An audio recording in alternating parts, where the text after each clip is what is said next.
Thanks, Cecily.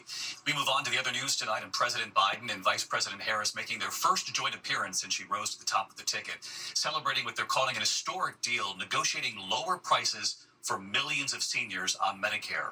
Tonight, what is on the list? The expensive drugs and their new prices now. Here's our senior White House correspondent, Selena Wang.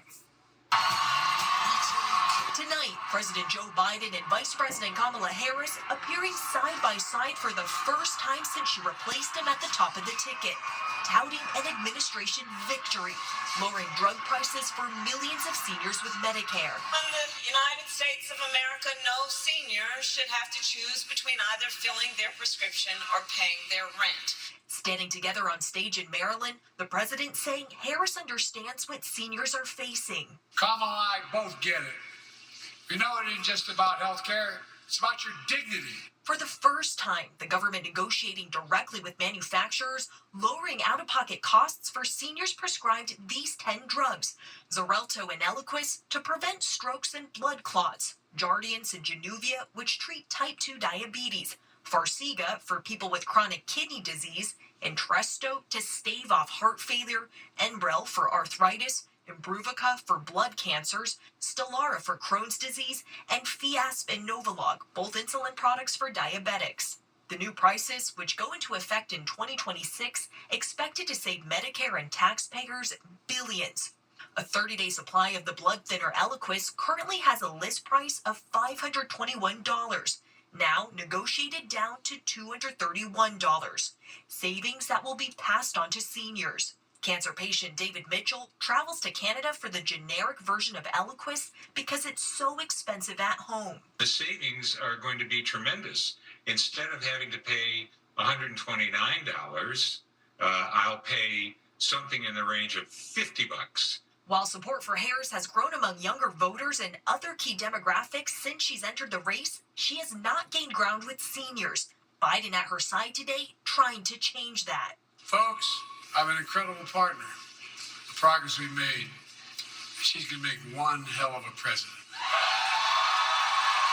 And David, Kamala Harris next to Biden today, but on her own tomorrow in North Carolina as she tries to define her own candidacy. She'll tell the American people about her plan for the economy, proposing a federal ban on price gouging on groceries and up to $25,000 in down payment support for first-time home buyers. David? Selena Wang at the White House for us. Selena, thank you. Meantime, just before we came on the air tonight, former President Donald Trump holding a news conference saying in his words he is entitled to make personal attacks on Kamala Harris.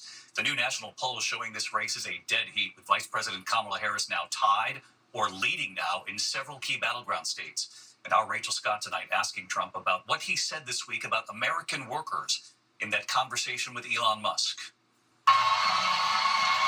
Tonight, as Vice President Kamala Harris prepares to unveil her plan to crack down on price gouging at the supermarket, Donald Trump trying to undercut her message. Kamala is reportedly proposing communist price controls. She wants price controls. And if they worked, I'd go along with it too, but they don't work. They actually have the exact opposite impact and effect. But it leads to food shortages, rationing, hunger, dramatically more inflation. His comments coming as inflation hits a 3-year low. Today, Harris's running mate accused Trump of brooding for failure. I asked the former president about that. Governor Tim Walz is out on the campaign trail today, and he's been saying that he believes that you want things to get worse so that you can campaign on it, that you're rooting for failure. What's your response to that? I wish I didn't have to do this. She's going to ruin our country. Going to ruin our country. I also asked Trump about his controversial comments about striking workers, what he recently told the billionaire Elon Musk. I mean, I look at what you do. You walk in and you just say, you want to quit? You go on strike. I won't mention the name of the company, but they go on strike and you say, that's okay, you're all gone. You're all gone. So every one of you is gone. You praise how he treats workers, saying they go on strike, and you say, that's okay, you're all gone, so every one of you is gone. Are you really comfortable with companies threatening to fire workers who go on strike? Well, no, I want companies to get workers that are going to love them and work for a wage that lets the company make a profit so they can go and expand. Elon wants to run an efficient company, and if he got rid of a lot of people on X or former Twitter. A lot of people gone, and it still works. So you got to run the company productively. In the rambling news conference, the former president again hurling personal attacks against Harris. Some of his own Republican supporters have begged him to stay focused on policy. But today, Trump making it clear he's not going to change. I think I'm entitled to personal attacks. I don't have a lot of respect for her. I don't have a lot of respect for her intelligence. And I think she'll be a terrible president. And I think it's very important that we win. And whether the personal attacks are good, bad, I mean, she certainly attacks me personally. She actually called me weird. He's weird. And this is Donald Trump's second event this week, focused on the economy. His advisors really trying to get him to stay on message. But the former president making it clear tonight that he is not backing away from those personal attacks on Vice President Kamala Harris, saying flat out he just does not have a lot of respect for her.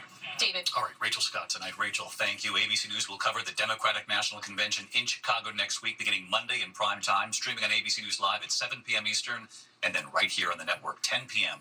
Monday night. Overseas tonight in the Middle East,